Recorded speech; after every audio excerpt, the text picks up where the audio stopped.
ஒரு இளைஞனுக்கு எதிராக தன்னோட சொந்த சகோதரர்களே பொறாமைப்பட்டு அவனை பாழும் கிணத்தில் தள்ளிவிட்டு அதுக்கப்புறம் அவர் எப்படி மீண்டு வந்து அந்த நாட்டுக்கே அரசனாகி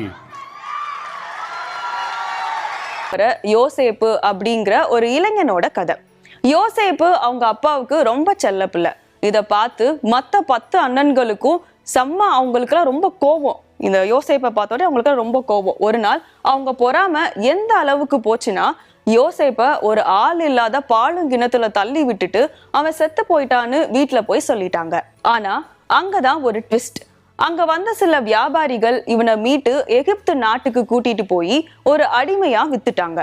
அடிமையா போன இடத்துலயும் யோசேப்புக்கு விடாத கருப்பு மாதிரி துரதிர்ஷ்டம். தப்பு செய்யாமலே ஜெயிலுக்கு போனாரு. ஆனா இவரோட தன்னம்பிக்கையும் மத்தவங்க கனவுக்கு பலன் சொல்ற திறமையும் இவரை எகிப்து மன்னன் முன்னாடி கொண்டு போய் நிறுத்திருச்சு. மன்னனோட கனவுக்கு தெளிவா விளக்கம் சொன்ன யோசேப்ப எகிப்துக்கே கவர்னர் ஆக்கிட்டாரு மன்னர். கடைசியில என்ன ஆச்சு தெரியுமா? பஞ்சத்தால சாப்பாட்டுக்கே கஷ்டப்பட்டு அதே அண்ணன்கள் யோசேப்பு முன்னாடி வந்து நிக்கிறாங்க.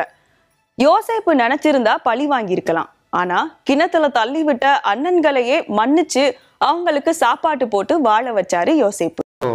இப்படிப்பட்ட கதைகள்லாம் நமக்கு எதை உணர்த்துது அப்படின்னா, கடவுளுடைய அருளும் மக்களை மானசீகமாக நேசிக்கிற அந்த அன்பும் அதீத வலிமையும் அதுக்கான உழைப்பும் இருந்துட்டாலே போதும். எவ்வளவு பெரிய ஒரு போராட்டமோ ஒரு போரோ இல்லை எதிரிகளையோ ஜெயிக்கலாம் அப்படின்றது தான் இந்த கதைகள்லாம் நமக்கு உணர்த்துது.